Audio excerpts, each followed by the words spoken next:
সীতাকুণ্ডে চাঞ্চল্যকর হত্যা মামলার আসামি জাহাঙ্গীর র্যাবের হাতে গ্রেপ্তার। চট্টগ্রামে সীতাকুণ্ডে আধিপত্য বিস্তারকে কেন্দ্র করে হকার খলিলুর রহমান প্রকাশ কালু হত্যা মামলার অন্যতম পলাতক আসামি মোহাম্মদ জাহাঙ্গীর আলমকে গ্রেপ্তার করেছে র্যাব। বৃহস্পতিবার রাতে নগরীর চাঁদগাঁও এলাকা থেকে তাকে গ্রেপ্তার করা হয়। 2025 সালের 4 অক্টোবর জীবিকার তাগিদে হকারি করতে বাড়ি থেকে বের হয়েছিলেন 35 বছর বয়সী খলিলুর রহমান কালু।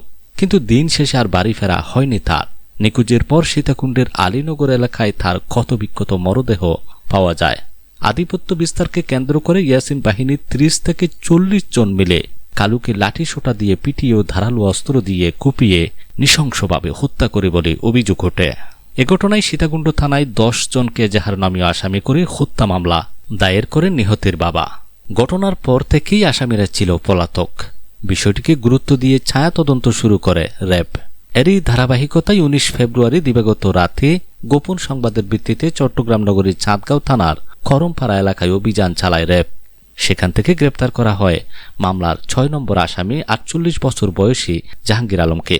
র্যাব জানায় গ্রেপ্তারকৃত জাহাঙ্গীর এই নৃশংস হত্যাকাণ্ডের সাথে সরাসরি জড়িত। প্রাথমিক জিজ্ঞাসাবাদ শেষে সীতাকুণ্ড থানায় হস্তান্তর করা হয় তাকে। বাকি আসামিদের ধরতেও অভিযান অব্যাহত রয়েছে বলেও জানিয়েছে আইন শৃঙ্খলা রক্ষাকারী বাহিনী। News desk, Chittagong.